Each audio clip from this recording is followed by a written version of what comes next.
383장 짱입니다.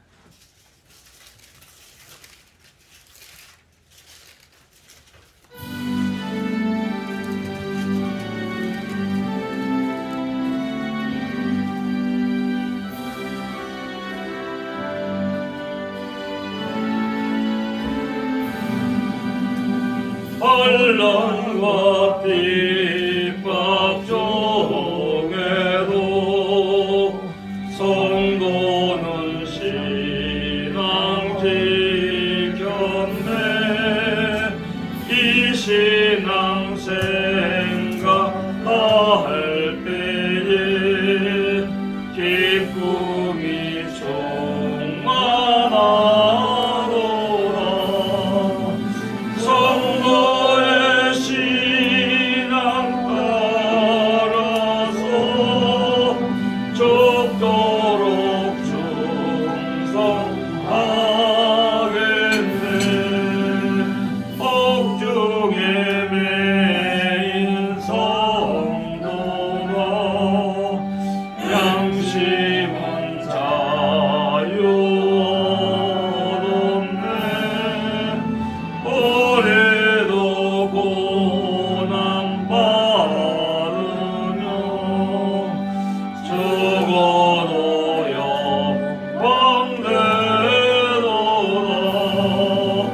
선도의 신앙 따라서 죽도록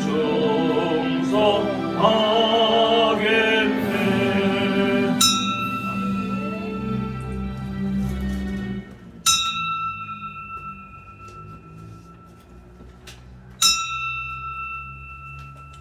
다 같이 묵상 기도드릴 힘으로 주일 오후 예배 하나님께 드립니다. 다 같이 묵도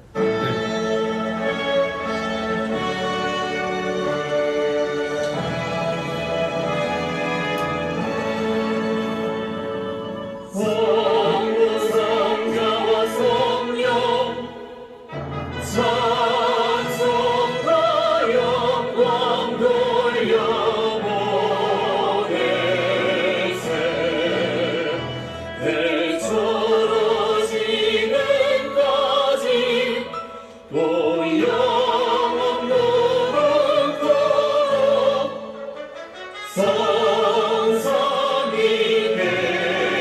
영광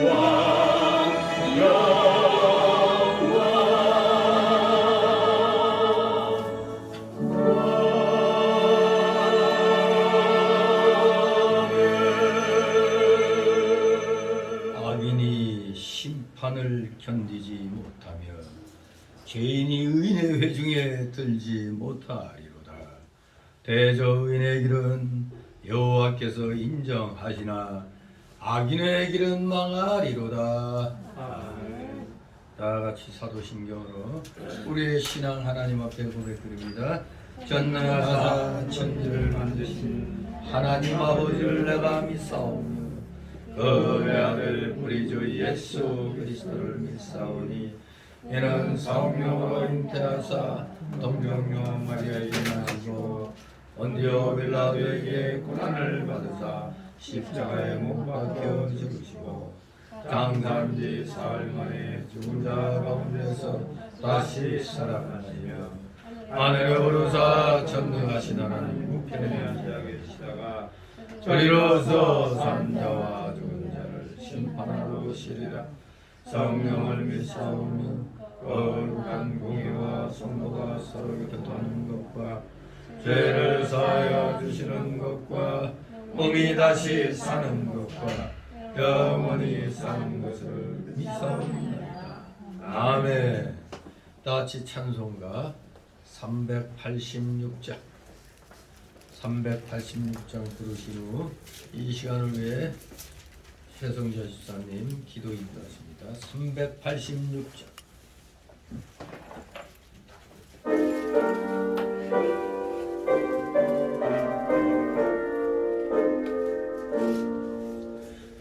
저를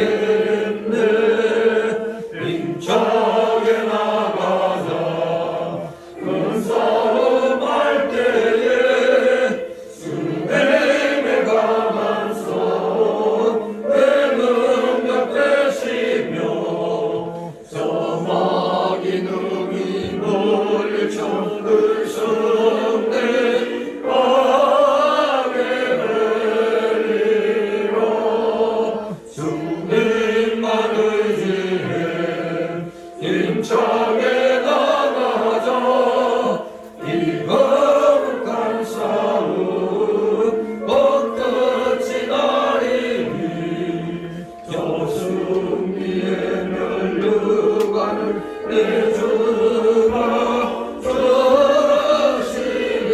주시리로다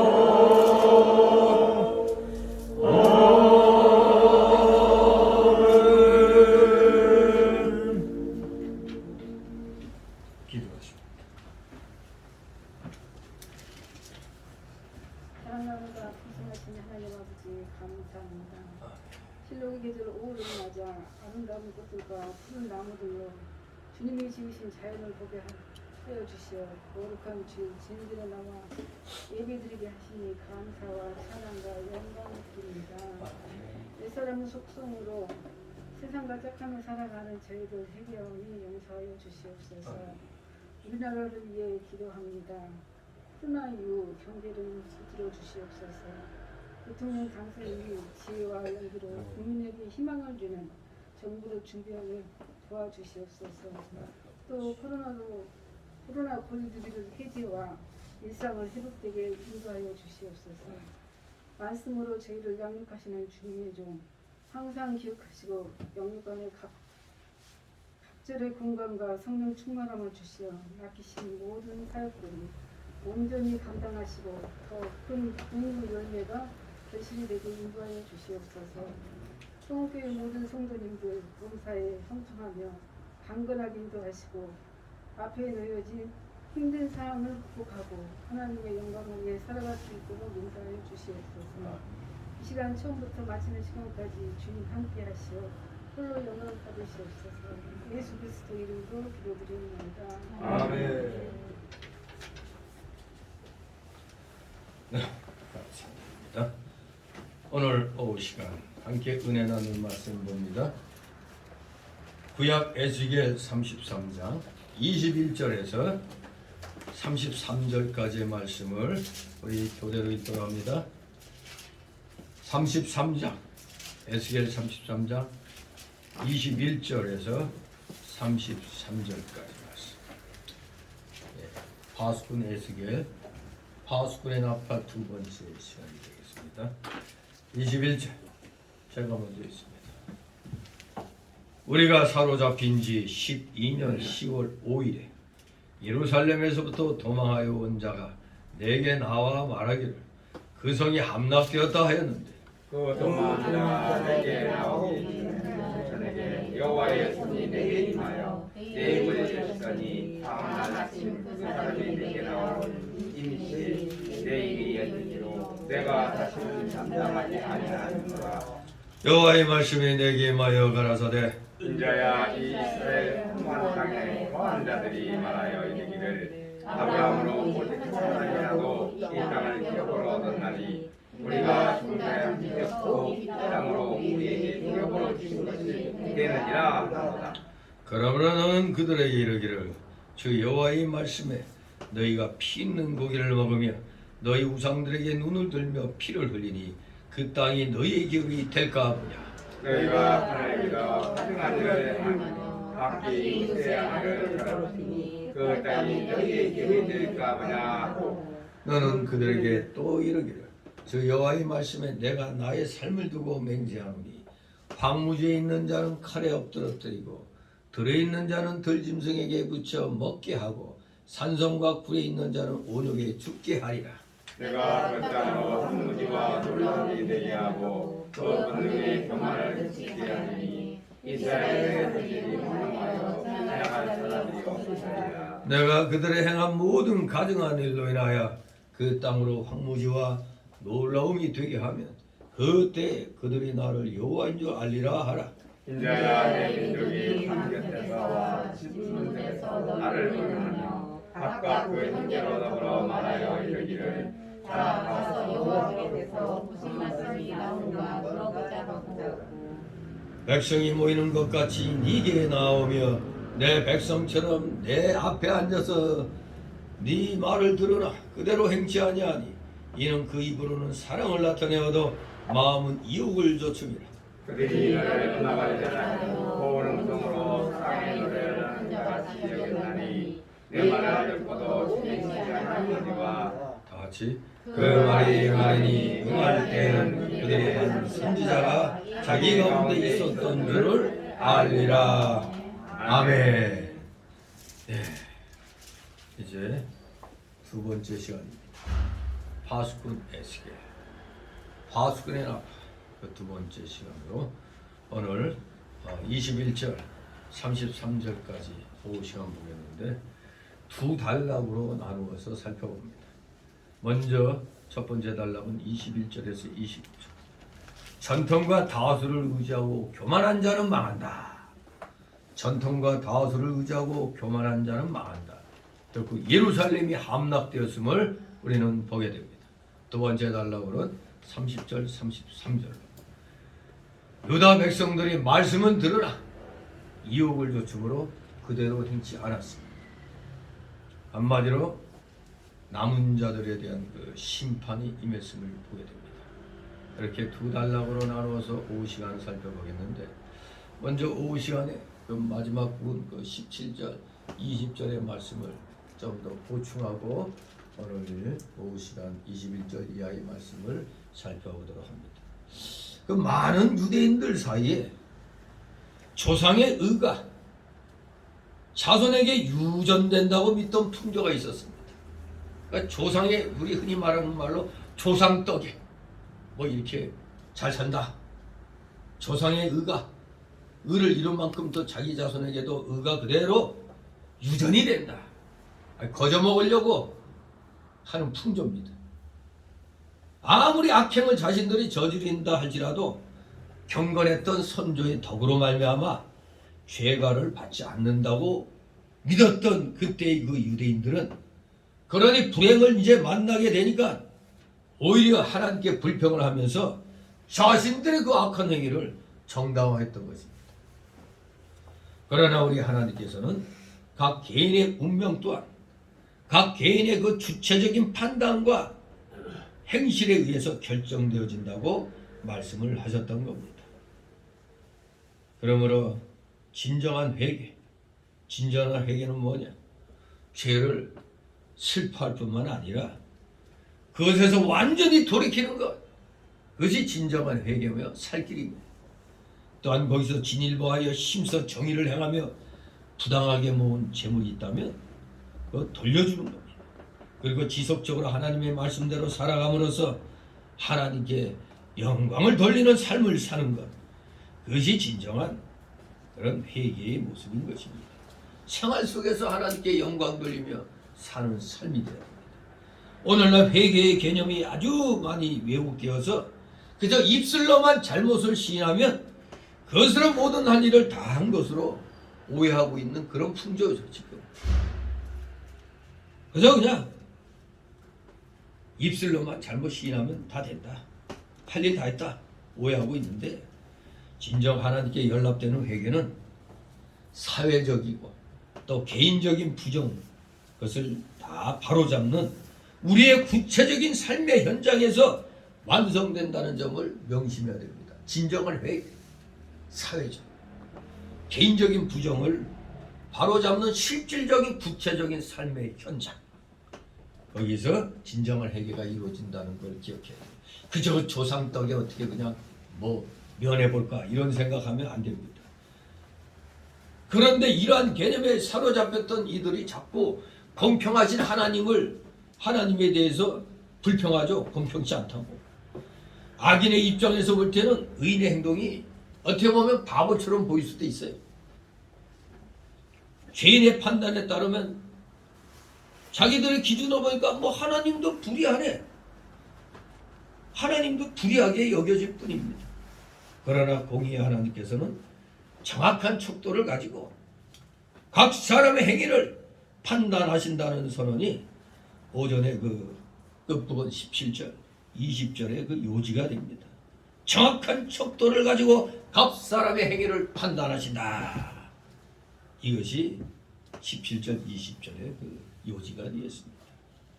그런데 이들은 불의를 행하면서 자신들의 그 잘못된 척도에 따라 하나님의 의로운 길을 측량해가지고 하나님 길 공평치 않다 그렇게 여긴다는 겁니다. 하나님은 선하고 의로우신 분이며 하나님의 법도는 바르기 때문에 모든 것이 상대적인 이 세상에선 하나님의 기준은 절대적이지만 이 세상에서의 판단은 그 기준은 상대적입니다. 그러므로 이 상대적인 세상에서 우리 성도의 삶에 절대적 주범이 될 수 있는 건 오직 하나님의 법도입니다. 하나님의 법도만이 이 상대적인 세상에서 우리 성도의 삶에 절대적 주범이 되는 겁니다. 그런데도 행악자들이 하나님의 섭리와 은총에 터무니없는 비판을 가하고 있습니다. 주의 길 공평치 않다. 그렇게 비판을 가는 까닭은 그들의 마음이 죄로 더럽혀져서 진리를 바르게 보지 못하기 때문입니다. 이처럼 우리 인간의 이성은 죄로 말미암아 부패했기 때문에 절대 진리의 척도가 될 수 없습니다. 오직 하나님의 영감을 받아 오류 없이 기록된 이 절대적인 성경 말씀만이 진리의 기준이 되며 신앙과 생활의 기준이 된다는 걸 분명히 알아야 됩니다. 그러니 자신들의 행위는 각기 행한 대로 심판받는다고 하나님 말씀하시는 겁니다. 각기 행한 대로 심판하리라. 20절에 말씀하는 겁니다.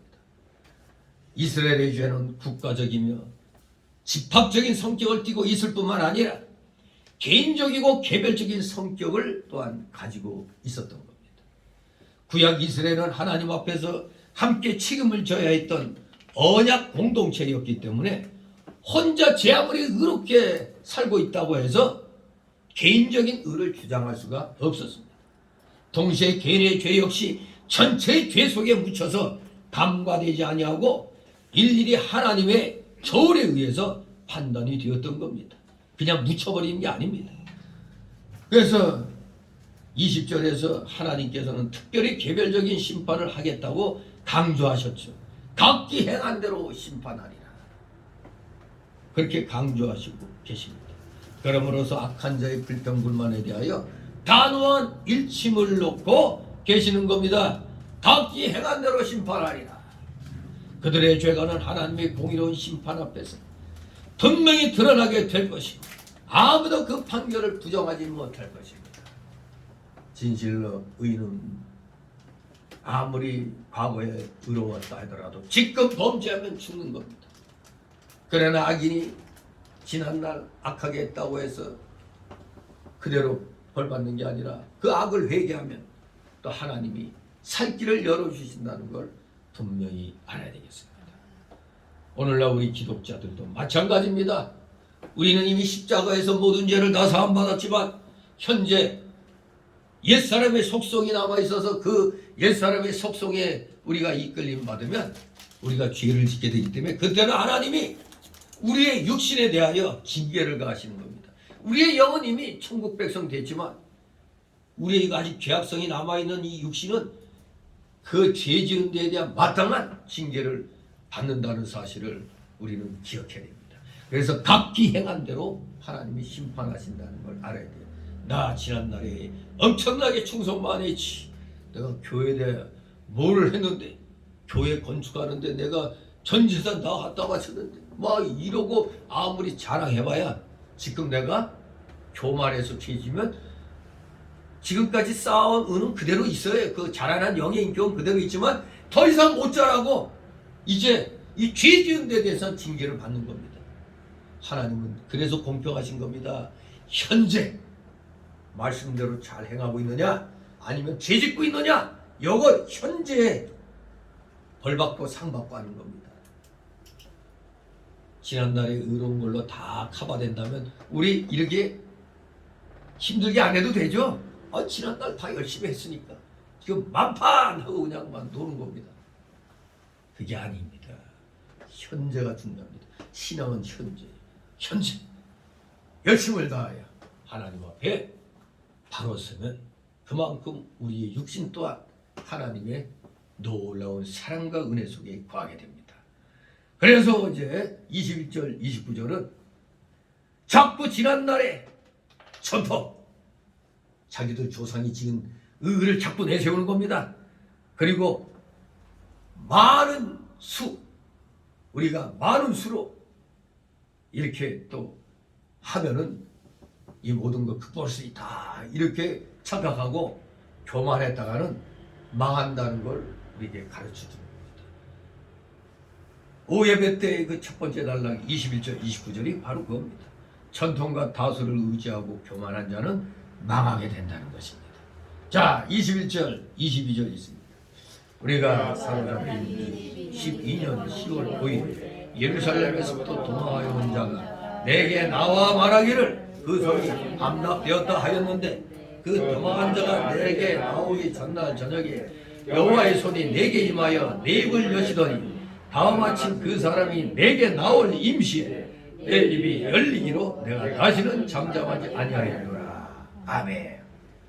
사로잡힌 지 12년 10월 5일이라고 분명히 말씀하고 있습니다. 그러면 예루살렘이 함락된 시기는 시드기야 왕, 이스라엘의 마지막 왕이죠. 남유다의 제11년 4월이었습니다. 예레미야 39장 2절에 보면은 시드기야 왕 11년 4월에 예루살렘이 함락되었습니다. 그러므로 이 21절의 날짜는 예루살렘 성이 멸망한 지 11년 4월부터 계산하면 18개월 후에 해당이 되는 겁니다. 18개월 후. 그래서 많은 주석가들은 좀 의혹을 품어요. 이 기간이 너무 길어. 그렇기 때문에 이거 좀 비현실적인 날짜 계산이 아니냐 그렇게 간주를 하고 있습니다.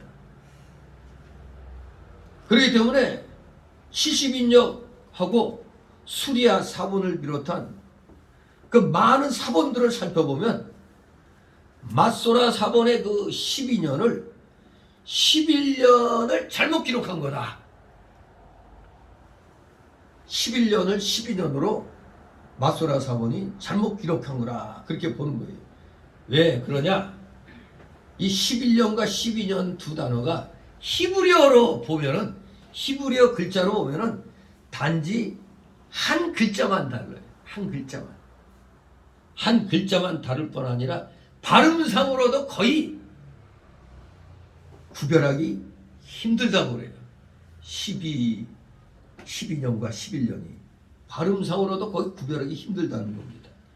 또한 약 1세기 후에 에스라가 동료들과 함께 그 길을 4개월 만에 여행했다는 기록으로 또 추측해 보면 그 에스라 7장 9절에 4개월 만에 이렇게 그 길을 여행했다는 그 기록에 근거해서 이 21절의 도망자가 예루살렘에서 바벨론까지 도주해 오는데 6개월가량 소요되었다는 것은 합당한 계산이라고 할 수가 있는 겁니다. 그러나 본서에 서로 다른 날짜 계산법이 또 혼용되어 있을 수도 있어요. 실제로 또 18개월 만에 소식이 전달되었을 수도 있는 겁니다. 실제 그 어수선한 시기에 그럴 수도 있어요. 어쨌든 분명한 건 뭐가 분명하냐? 예루살렘 성이 언제 멸망했다? BC 586년에 멸망한 것만은 분명한 사실인 겁니다. 자, 그리고 이 33장 21절에 12년 10월 5일은 앞에 32장 1절에 보면 12월 1일에 그 계시 받았는데 12월 1일에 받은 계시보다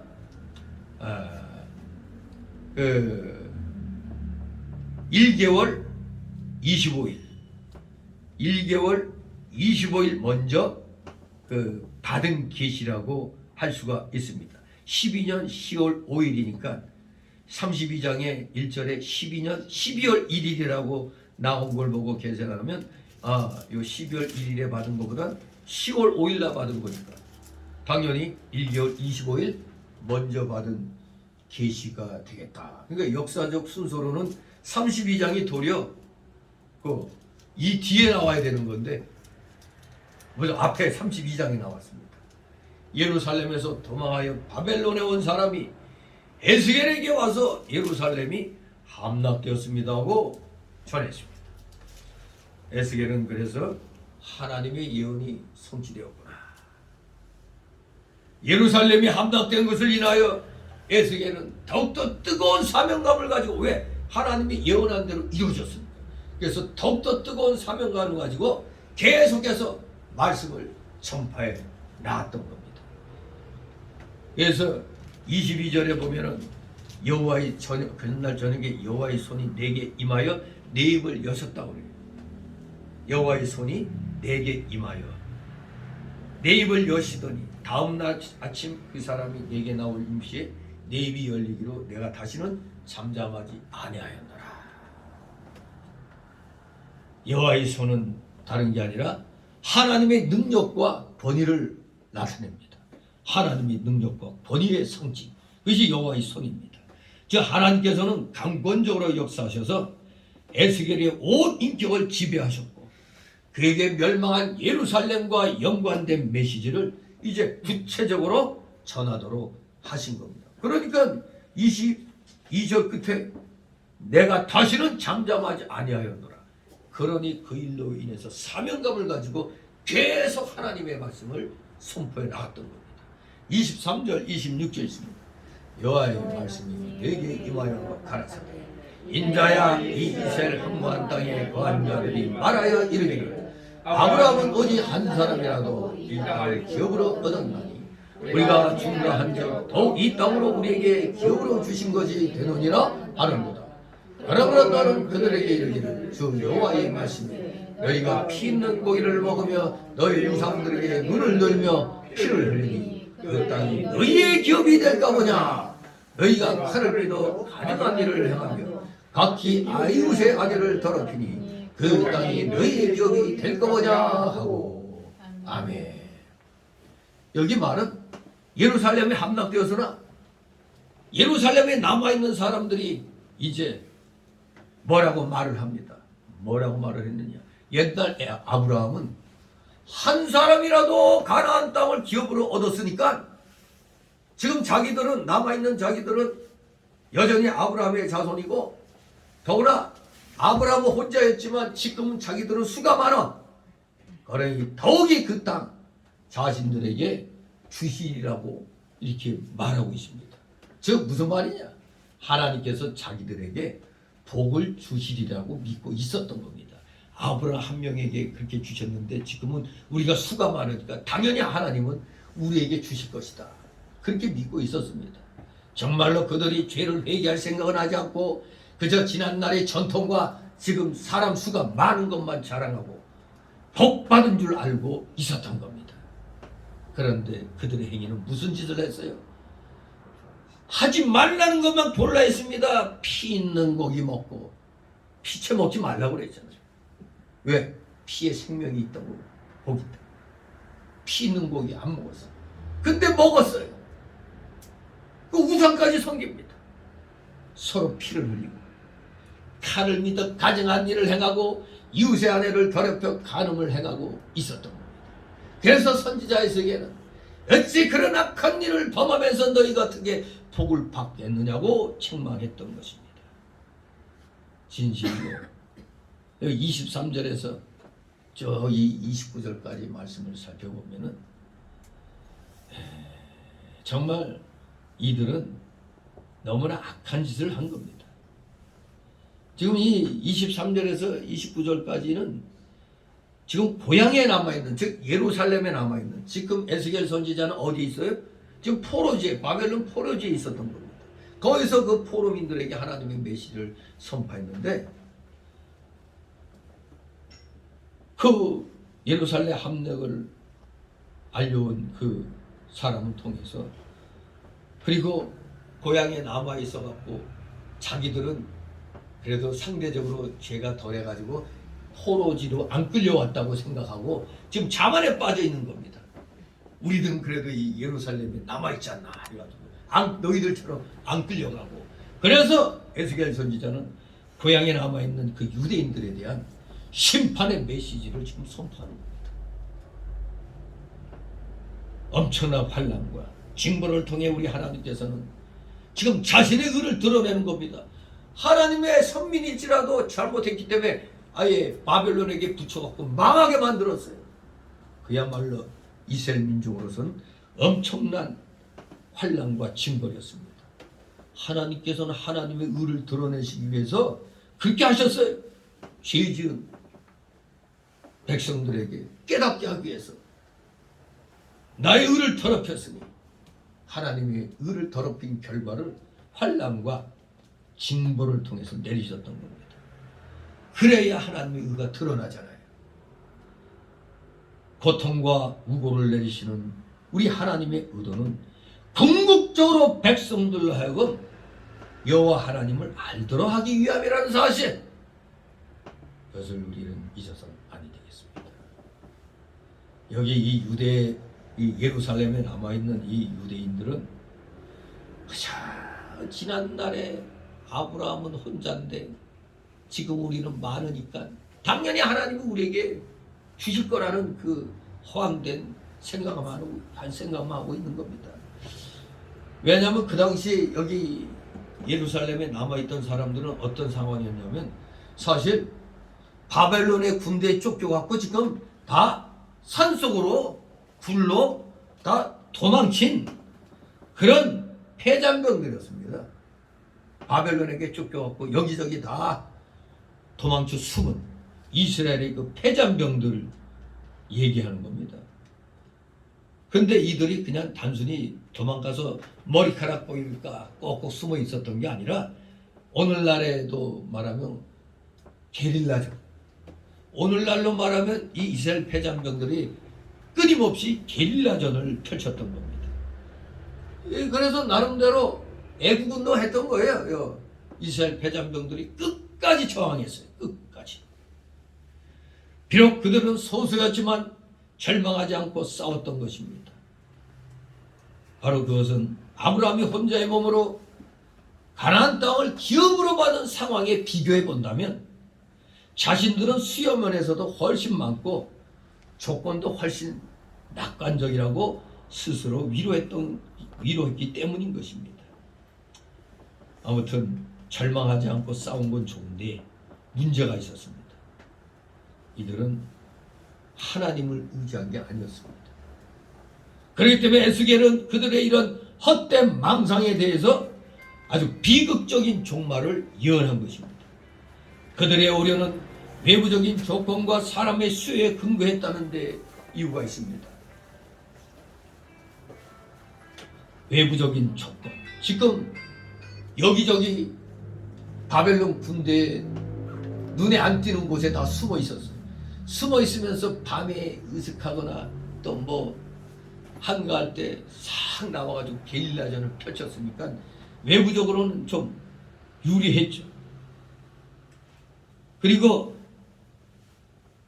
아브라함은 혼자였는데도 기업을 받았지 않느냐.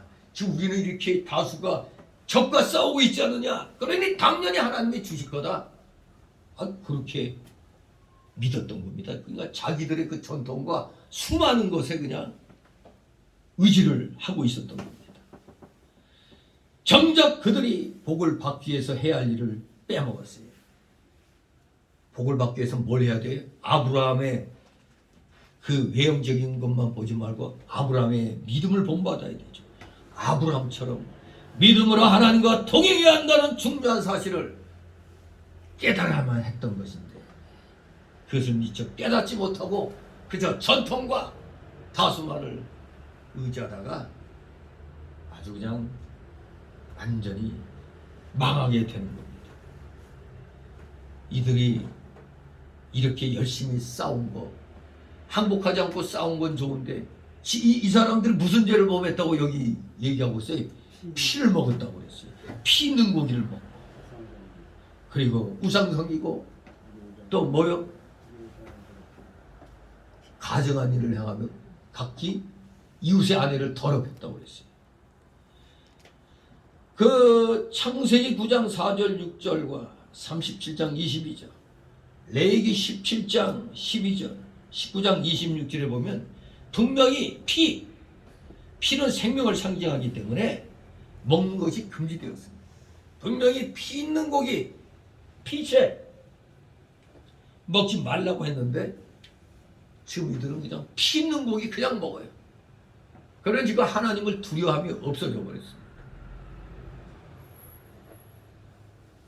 그렇게 이스라엘 백성들은 이러한 율법의 규례를 어기면서도 본토를 회복할 수 있을 것이라고 믿었던 겁니다. 이렇게 많은 수가 여기저기 숨어가지고 게릴라전을 펼치고 끝까지 정하고 있으니까 하나님이 기뻐하실 거다. 하나님이 기뻐하시려면 물론 그것도 좋으나 중요한 건 법도를 지켜야 되잖아요. 근데 그냥 뭐 숨어 있다 보니까 뭐 좀 여러 가지로 좀 힘들었는지 피 있는 고기도 그냥 막 먹고 또 그냥 습관화된 뭐 우상도 섬기고 그리고 또 이웃의 아내까지 더럽혔다 이겁니다. 여기 그 26절에 보면 너희가 칼을 믿어 가증한 일을 행하며 각기 이웃의 아내를 더럽혔다고 그랬죠. 이스라엘의 회복을 위해서 끝까지 항쟁하던 자들은 정확한 하나님의 뜻을 제대로 파악하지 못했을 뿐만 아니라 사실 뚜렷한 역사의식도 지니지 못했던 겁니다. 이거 이미 선지자를 통해 갖고 너희의 죄로 하나님의 징벌이 임하는 거라고 얘기했는데도 이걸 깨닫지 못했던 겁니다. 하나님의 뜻이 뭔지를 못 깨달은 거예요.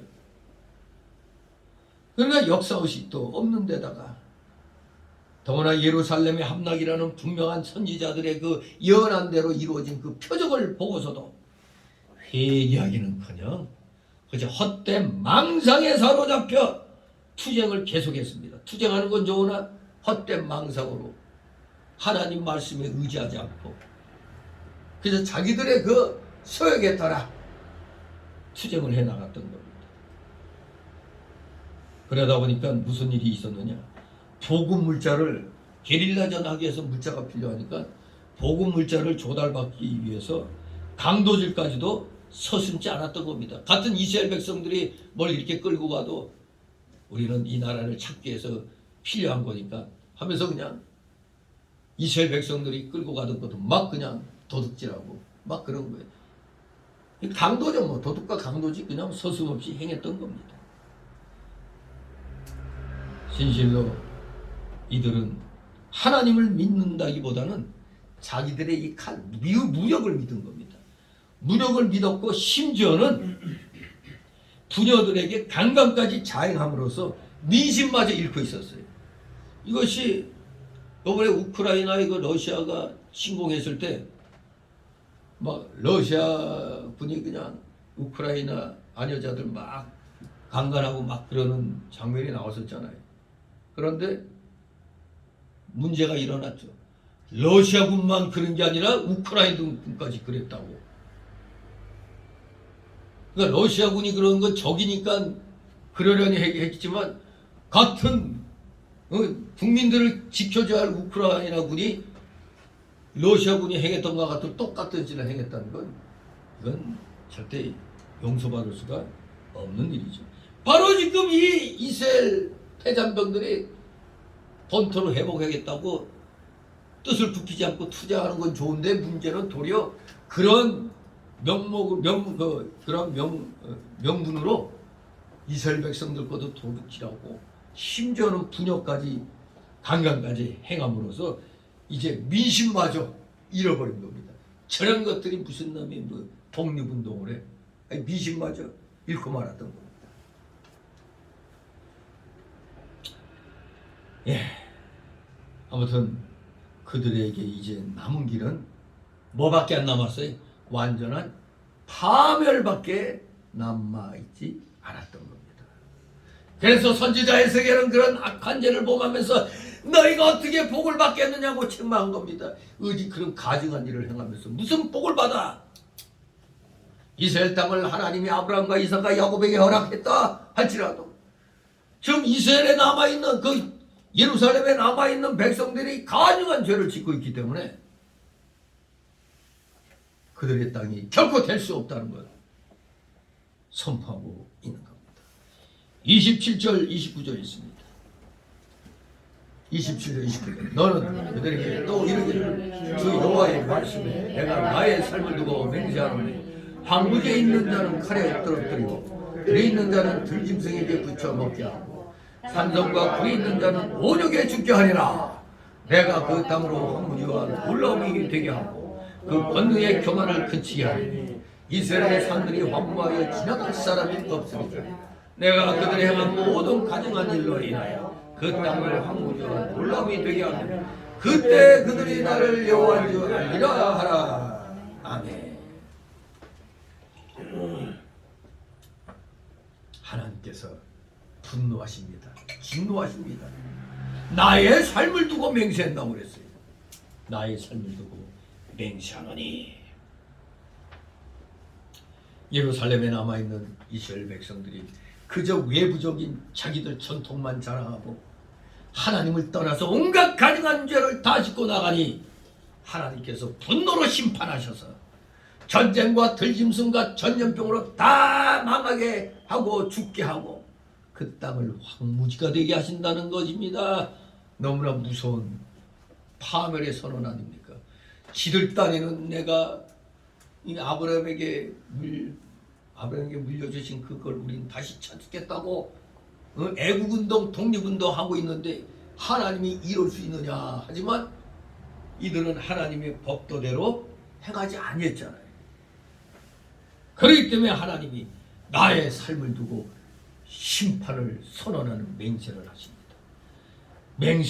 맹세가 뭡니까? 반드시 약속을 이행하겠다는 불변의 의지를 표현한 것이기 때문에 절대 이 맹세는 시간과 환경에 따라 변화되는 사물을 놓고 서약할 수는 없는 겁니다. 그래서 이스라엘 백성들은 천지는 변해도 결코 변하지 않는 하나님의 존재를 두고 주로 맹세를 하였던 겁니다. 그래서 맹세에 대한 불이행이나 거짓 맹세는 한마디로 여호와의 이름을 망령되이 일컫는 행위가 되고 제3계명에 위배되는 것이었습니다. 여호와의 이름을 망령되이 일컫지 말라고 그랬잖아요. 이 3계명에 위배되는 것이었습니다. 마찬가지로 하나님도 사람들에게 약속하실 때는 자신을 가리켜 맹세하심으로써 그 약속의 불변성과 성취의 확실성을 보증하였던 겁니다. 그런데 너무 하나님의 이 심판의 맹세는 무섭습니다. 세상에 어떻게 하신다고요? 전쟁과 들짐승과 전염병으로 다 망하고 죽게 하고 그 땅을 황무지가 되게 하신다는 겁니다. 악한 자들을 기다리실 필요가 없습니다. 악한 자들을 징벌하기 위하여 하나님께서 손수 그들을 추격하시거나 덫을 놓고 기다리실 필요가 없는 것입니다. 왜냐하면 그들이 높은 데 가든지 낮은 곳에 숨든지 우리 하나님의 징계의 손길은 언제 어디에나 준비되어 있기 때문입니다. 이렇게 종말에는 하나님의 심판대 앞에 우리 모두 어디 숨을 데 없이 다 서게 될 겁니다. 참으로 전통과 숫자 많은 것을 의지하고 마음대로 인본주의적으로 자기들이 독립운동하면서 하나님이 우리를 지켜줄 거다. 아니 하나님 율법에 맞게 해야지 지켜주시지 마음대로 할 것 다 하고 온갖 나쁜 짓 다 하면서 하나님이 우리를 지켜주실 것이다. 아니 하나님이 진노하실 수밖에 없는 겁니다. 이렇게 다 죽고 황무지가 되게 하신다는 건 이스라엘의 교만을 하나님이 다 고쳐주시려고 더 이상 교만에게 놀지 않도록 교만을 그치게 하려고 이렇게 심판을 선언하신 겁니다. 왜? 그렇게 그들이 다 망한 뒤에야 하나님은 과연 공의대로 행하시고 범죄하면 용납하지 않으신다는 것을 비로소 깨닫게 된다는 겁니다. 이제 자기들이 벌 받고 보니까 아 하나님이 이러셨구나 그걸 깨닫게 하시는 겁니다. 오늘날 우리 교회들도 우리 성도들도 영적 신앙에 바로 서지 않고 그저 의식과 전통, 교인수, 우리 돈 많아 이런 거 의지하고 자랑하다가 교만병에 걸립니다. 교만병에 걸리면 자신들도 모르게 이미 죄를 짓고 지어 나가고 있는 겁니다. 그러면 우리 하나님은 반드시 거꾸로 들이시고 심판하신다는 걸 우리에게 가르쳐 주는 겁니다. 21절에서 29절이 바로 교만하면 망한다. 이걸 우리에게 가르쳐 주는 겁니다. 순종하면 살고 불순종하면 망한다. 이것을 우리에게 가르쳐 주고 있습니다. 이제 마지막 30절, 33절. 유다 백성들이 말씀을 들으나 이욕을 조춤으로 그대로 행치 않았습니다. 이욕을 조차 그대로 행치 않았던 유다 백성들. 말씀은 열심히 들었지만 자기들의 사사로운 욕심을 조차 말씀대로 행하지 않았습니다. 30절, 31절 같이 있습니다.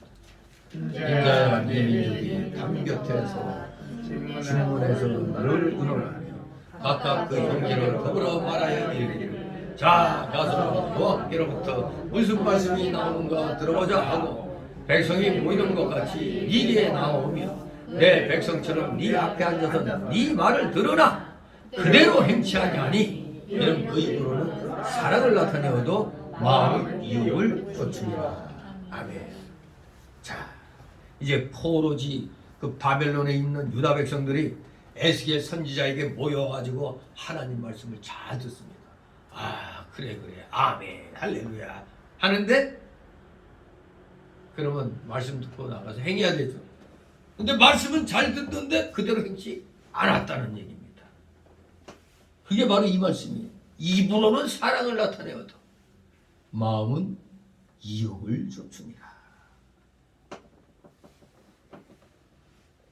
입으로는 뭘 못하겠습니까? 입으로는 모든 거 다 만들죠. 입으로야 못 만들 게 뭐가 있어요. 그런데 실질적으로는 그저 자기 속에 숨겨진 그 이익만 쫓아가는 겁니다. 입으로는 그냥 온갖 사랑을 나타내어도 그들의 마음은 사리사욕을 쫓은 겁니다. 지금 이스라엘 백성들이 하나님의 백성이라고 자부하고 있습니다. 그러면서 하나님의 선지자에게 나와서 우리 이렇게 말씀 잘 배우고 있습니다. 이렇게 잘 순종합니다 하면서 자신들의 그 이익과 욕심을 쫓아가느라고 이 들은 말씀대로 행하지 못했다는 겁니다. 우리가 잘 아는 가룟 유다도 이익을 따라가느라고 잘못된 줄 알면서도 자기 선생되는 예수님을 은 30에 팔았습니다. 이익을 따라가는 자는 반드시 망하는 것입니다. 우리가 이 세상 살아가면서도 내가 좀 손해가 되더라도 이 길이 맞으면 그 길을 따라가야죠. 좀 잠시 손해는 봅니다. 그러나 그것이 더 큰 손해를 안 보는 길이기에 나아가는 거죠.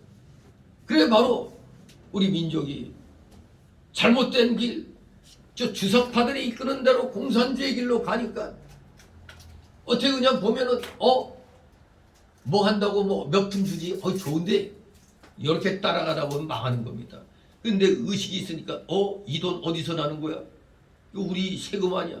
우리 세금 걷으면 국민들의 삶의 향상을 위해서 여기저기 사업도 하고 여러 가지 그냥 건축 사업 무슨 개발 사업 많이 하잖아요. 그런데 써야 할 돈을 인심 쓴다고 그냥 딱딱 몇십만 원씩 줘요. 한 사람에게 볼 땐 몇 푼 안 되죠. 그러나 그게 몇 조 이렇게 되면 우리나라의 기간 산업을 이룩하는데 들어가야 될 돈이 그냥 우리 개개인 그냥 푼돈같이 나가버리는 겁니다. 그런데도 그냥 주니까 좋다고 그러고 있으니 표 찍어줘야지 우리 준다고 하니까 망하는 길로 가는 겁니다. 그냥 사사로운 이익을 쫓아가다 보면 망하는 거예요. 이 나라를 살리는 개발에 써야 되는데 그걸 그냥 우리 소비하는데 다 써버리는 거예요. 그러면 망하는 겁니다.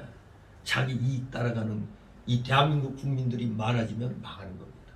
그래 우리가 지금은 좀 손해보고 허리띠 졸라매는 안 있어도 옛날로 회복해야지 이런 자세로 나가야 되는 게 지금 정권이 바뀌어서 안도의 한숨을 쉬었지만 이제부터가 다시 시작이에요. 왜? 빚만 잔뜩 커졌으니 이거 줄여야 되는데 줄이는 방법은 뭐가 있겠어요? 우리가 덜 먹고 안 쓰는 거에는 없잖아요. 국가에 자꾸 돈 내놔라 손 안 내미는 거예요. 그 돈 갖고 어디 국가 기관 산업에 쓰도록 그러는 거 아닙니까? 지금 이제 이 윤석열 정권이 되면 뭐 민영화 시킨다는 게 꽤 많아요. 그런데 과연 민영화가 되겠느냐 이겁니다. 누가 저렇게 뭐 지하철 뭐 한전 뭐 이런 거 그냥 지금 수조 원의 그 적자가 쌓이는데 그걸 누가 받으려고 하겠어? 적자가 쌓이는데 바보가 아닌다면 안 받죠. 근데 아무튼 작은 데서부터 민영화를 지금 시켜 나가서 서로 공정한 경쟁 체제로 이렇게 나가려고 하는 건 좋은데 정말로 지금 국민들이 허리띠 졸라매야 할 일이 굉장히 많은 겁니다. 그러니 악한 놈들은 자기들 때에만 욕 안 먹으면 된다고 그냥 막 터는 겁니다. 막 터! 끝까지 몸이 부리고 그냥 막 이건 내 돈이야? 내 돈 아니야? 국민이 낸 돈이니까 마음대로 그냥 팍팍팍팍 쓰는 겁니다. 그냥. 그러니까 생각이 없는 국민들은 야 잘한다. 왜? 나한테 돈 주니까 잘한다고 그러지. 아니 확실하게 부자를 만들어주면 몰라도 그 몇 푼씩 그냥 던져주는 거 우리가 개혁? 이거 완전 낚싯밥이에요. 낚싯밥. 물고기가 낚싯밥 먹으면 어떻게 돼요? 꼬여가지고 그냥 죽는 겁니다. 지금 대한민국 국민들이 지금 낚싯밥에 다 낚여 있어요. 그러니까 아직도 저 정신 못 차리는 30몇 프로 저것들은 다시 공산주의 사회를 이루려고 저러고 있는 거거든요. 정신 차려야 됩니다. 우리 자유민주주의 체제에 있는 국민들 사사로운 이익 따라가면 망합니다. 우리 국가의 장래와 우리 후손들의 미래를 생각해야 되잖아요. 여러분 때만 그냥 우리 때만 그냥 적당히 살면 돼. 뭐 55년 되면 연금이 뭐 고갈된다고요? 55년 되면 지금 애들이 이제 커서 받을 게 없어지는 거예요. 그냥. 다 미리 땡겨 써가지고.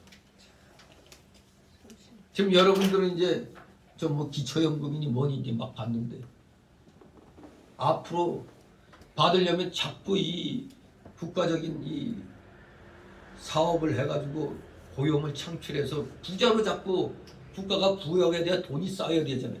근데 엉뚱하게 공무원 수만 짱뜩 늘려가지고 공무원들이 너무 많다 보니까 이들이 자기들 일도 잘 몰라. 뭘 하는지도 몰라 그냥. 공무원 수가 많았지. 공무원 한 사람 느끼는데 연금이 얼마나 더 많이 깨지는 걸 알아야 되는 거예요. 근데 수백 명씩 뽑아가지고 공무원만 비대하게 만들어서 세상에 우리보다 인구가 몇 배나 많은 미국이나 일본보다도 우리 공무원 수가 더 많아. 우리보다 인구가 그렇게 많은데 공무원 수는 우리보다 더 적어. 미국과 일본이. 이걸 도대체가 그러니 여러분 지금 공무원 잔뜩 뽑아놨는데 공무원 자른다 그러면 어떨까요? 공무원들이 잘린 사람들이 이를 바득바득 감고 공산주의 운동하는 자들을 또 찍어줄 거 아니야. 아니 기껏 저놈들이 인심만 실컷 쓰고 윤석열 정권에게 니들 한번 당해가봐라. 지금 이건 뜨거운 봉 남겨준 겁니다. 뜨거워 하고 받았는데 이게 뭐에 한마디로 엿먹으라는 얘기입니다. 이 윤석열 정권에 이 문재인 정권이 엿먹으셔 하는 거예요. 이게 사실 그렇게 큰 욕은 아니에요. 이게 뭐 따지고 보니까 혼 좀 나봐라는 뜻이라는데 이게 왜 이런 말이 생겼는가 저도 우리 이용성 집사님 때문에 알았는데 1965년도 중학교 신입생 선발 문제에 뭐 엿기름 대신 엿을 만들 수 있는 재료가 무엇인가에 대한 문제가 나왔다고 그래요. 근데 그 정답이 디아스테자라고 합니다. 디아스타제. 디아스타제는 아밀라제의 그 양명이라고 하는데, 아밀라제는 녹말을 분해시키는 효소로서 우리 침 속에도 있는 겁니다. 아밀라제. 근데 그 정답의 그 문제 그 보기 중에 무죽이 있었다고 그래요. 무죽. 근데 이 무죽도 디아스테자 말고도 이 무죽이 또한 정답이 될 수 있다는 문제예요. 그러니까 정답이 두 개가 되는 셈이 되죠. 이 무에는 디아스타제가 있다고 그럽니다. 그래서 이제 그거 틀렸다고 이제 해갖고 떨어진 학생의 부모들이 데모를 했다고 그래요. 그래서 외친 구호가 무엿 먹어라! 무로 만든 무엿 쳐먹어라! 막 구호를 외쳤다는 거예요. 그래서 무엿에서 무가 빠져버리고 엿 먹어라! 해가지고 결국에는 나중에 이 무죽도 정답 처리가 됐다고 그래요. 아무튼 엿 먹고 정신 차린 건데 한마디로 혼 좀 나봐라 그런 뜻이라고 그래요. 진실로 이렇게 이 문정권이 이 윤석열 정권의 한마디로 지금 너희들 엿 먹어 하면서 그냥 잔뜩 빚진 이 덩어리를 그냥 딱 넘겨줘 버린 겁니다. 이제 사실 큰일이죠. 왜냐하면 이놈들이 온갖 인심 다 썼단 말이에요. 막 퍼줬어. 근데 윤석열 정권에서 이제 퍼주던 걸 안 주면 어떻게 될까요? 받던 입장에서는 야 왜 안 줘? 문재인 때는 줬는데 이거 더 못하네? 이렇게 나갈 거란 말이에요. 그러니까 이들이 벌려놓은 걸 설거지 한다는 거, 이놈들이 싼 거시기를 치워야 되는 일을 하는 겁니다. 윤석열 정권이. 그래야 쉽게 말하면 이제 회복한다는 게 참 어려운 문제가 되는 겁니다. 그렇습니다. 이미 이 문재인 정권 망했습니다. 망했어. 그러니 만이 하나 이재명이가 됐으면 이제 다 빨리 보따리 싸들고 대한민국 떠나는 것만이 살 길이죠.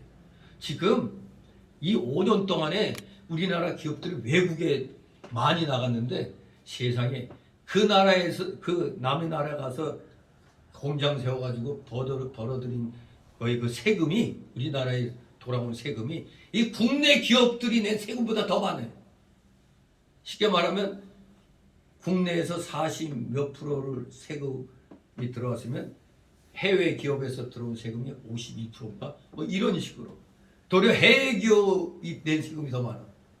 이게 역으로 말하면 이게 이제 제도로 말하면 어떻게 멍청한 생각 없는 사람들은 그래도 해외 나가서 돈 많이 벌어왔네 이렇게 생각하지만 그 해외 나간 그 기업들이 거기서 벌 때 그 나라의 이 모든 걸 깔아놓는 나라고 그 나라의 사람들은 실업자가 없어지는 거죠.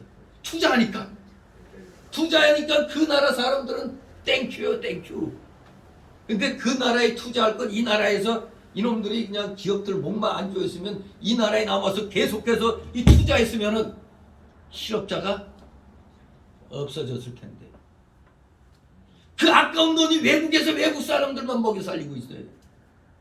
이렇게 그냥 나라의 경제를 완전 망가뜨려 놨단 말입니다. 근데 뭐 외국에서 외국에 나간 기업들이 돈을 더 많이 벌어고 우리나라에 많이 보냈으니까 땡큐 아니냐. 참, 그 기업이 우리나라에 있었으면 고용률이 얼마나 높아졌겠어. 투자하니까 계속 사람이 필요하잖아요. 실업자가 어디 있어. 그걸 알아야 돼. 근데 이놈의 정권들이 돈 있는 사람들을 악당 취급해잖아요. 재벌들을 그룹을 악당 취급해가지고 정말 이 나라에서는 기업하기가 너무너무 힘든 겁니다. 너무너무 힘들어요. 그러니까 지금 사실 지금 외화가 지금 점점점 고갈돼 가고 있잖아요. 외환 위기 때보다도 더 어렵게 될 수 있다는 거예요. 지금 막 팔아요 지금 외국 사람들이.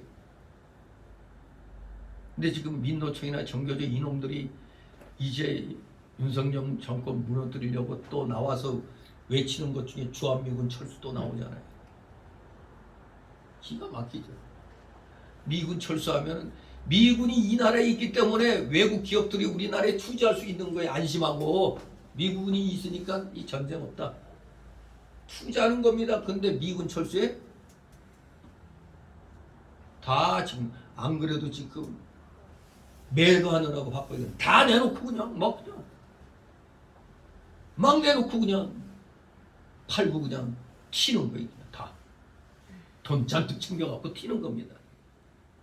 이게 바로 권력을 쥔 자가 사사로운 이익을 따라가다가 이 나라를 이렇게 만들어 놓은 겁니다.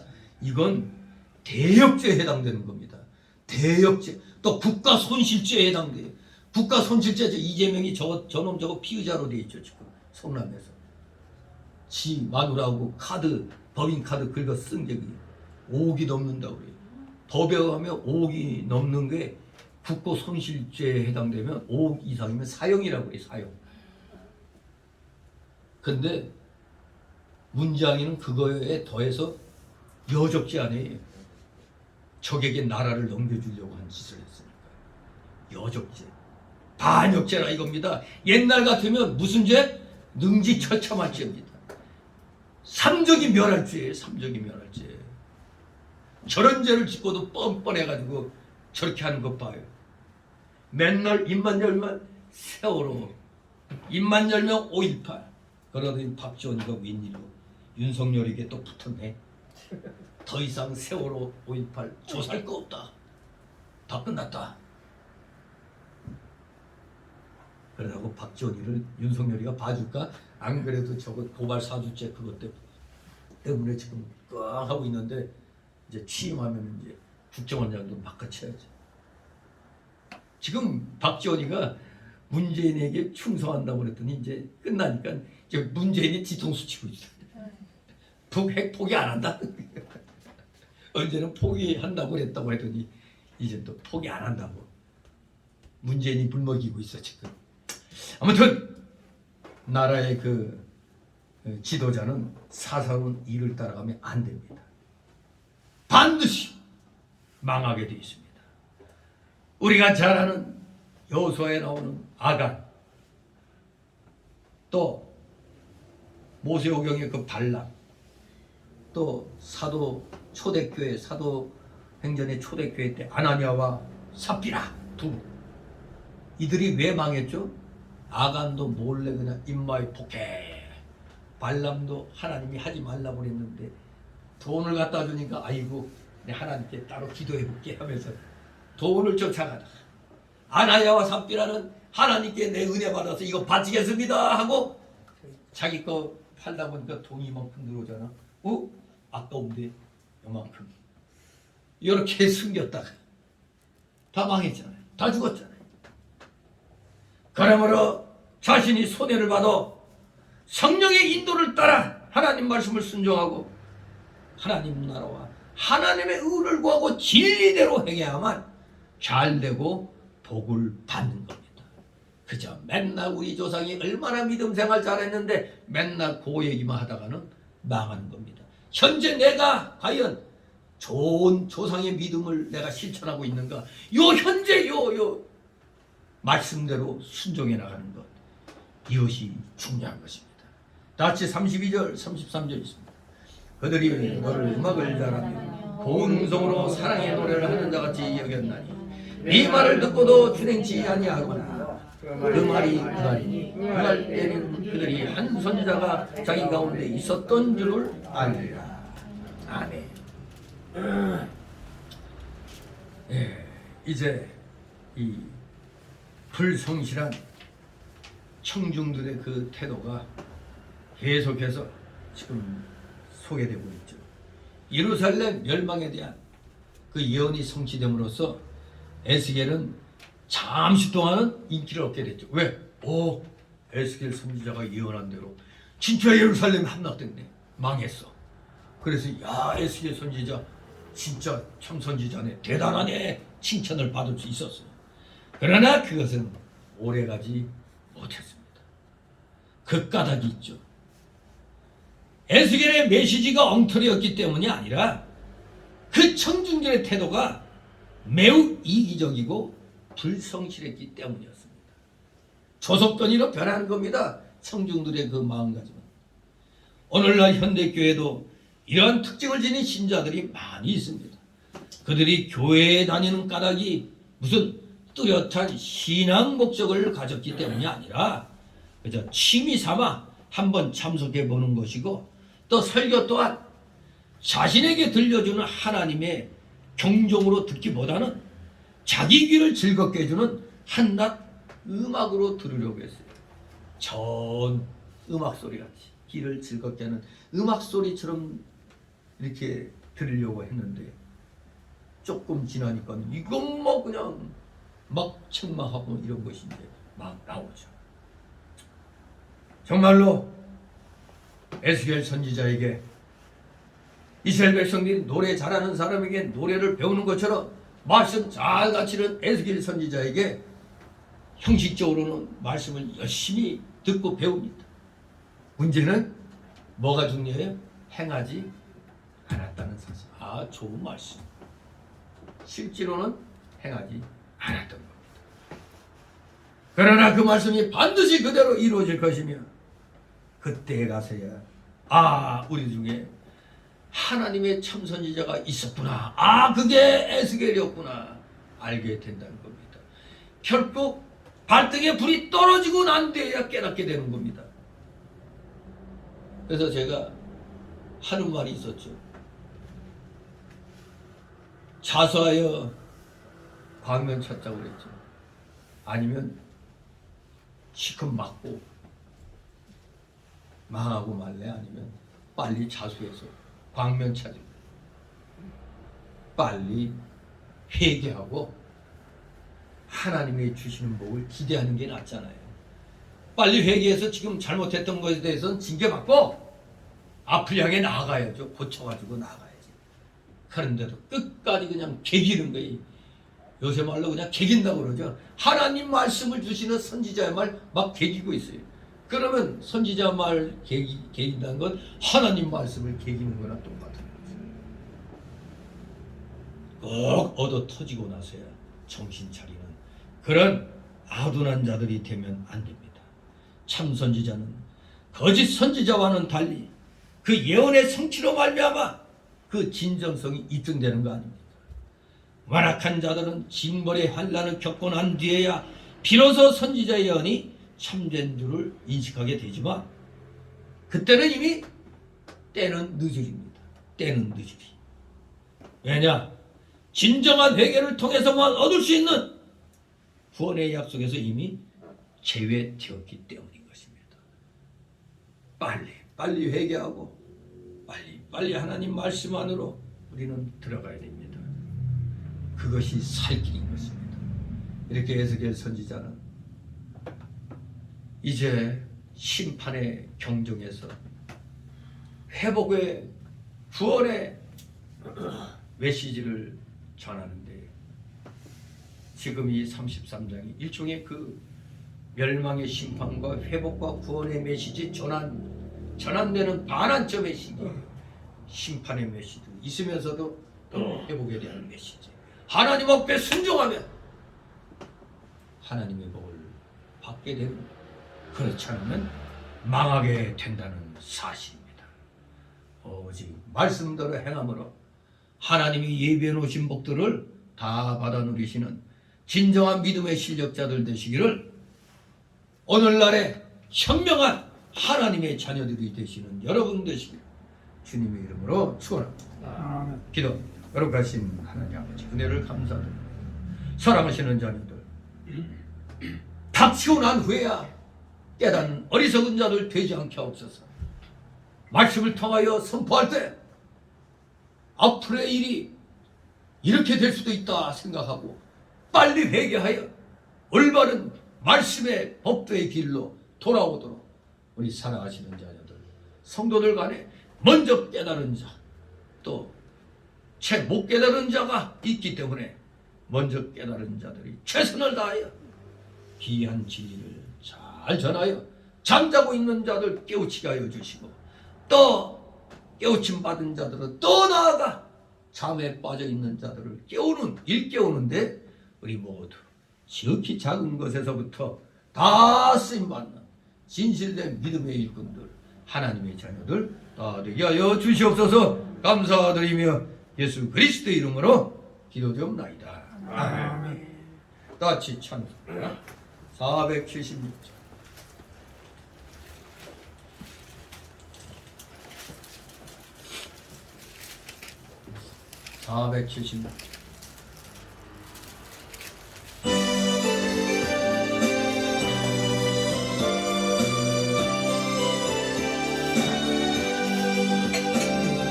주 예수 넓은 품에 나 편히 안겨서 그 크신 사랑 아래 나 편히 쉬겠네. 영광의 들을 넘고 저 푸른 바다 넘어 전사의 노래소리 내 귀에 들리네. 주 예수 넓은 품에 나 편히 안겨서 그 크신 사랑 아래 나 편히 쉬겠네. 주 예수 넓은 품에 나 편히 안기니 이 세상 악한 세력 나 해치 못하네. 슬픔과 근심 걱정 그 후에 없으리네. 시험이 닥쳐와도 나 영접겠네. 주 예수 넓은 품에 나 편히 안겨서 그 크신 사랑 아래 나 편히 쉬겠네. 주 예수 제일 위해 십자가 졌으니 이 만세 반석 위에 나 굳게 서겠네. 밤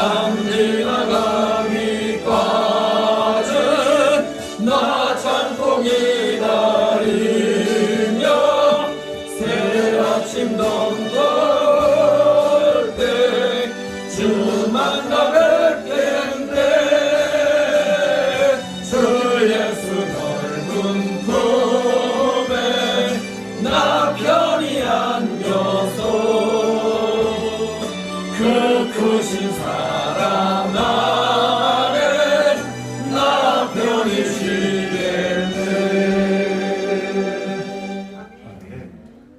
주 기도문으로 마치고 하나님의 주신 이름이 거룩히 여김을 받으시는 나라의 영광이시며 되시는 것이 이런 것 같이 나라에서도 이루어 주시고 오늘 위해 영원히 영생을 주시고 그리고 우리에게 주신 것과 같이 우리들을 사하여 주옵시고 우리를 시험에 들게 하지 마시고 나라에서 내게 나라와 권세와 영광 아버지께 영원히 있사옵나이다. 아멘.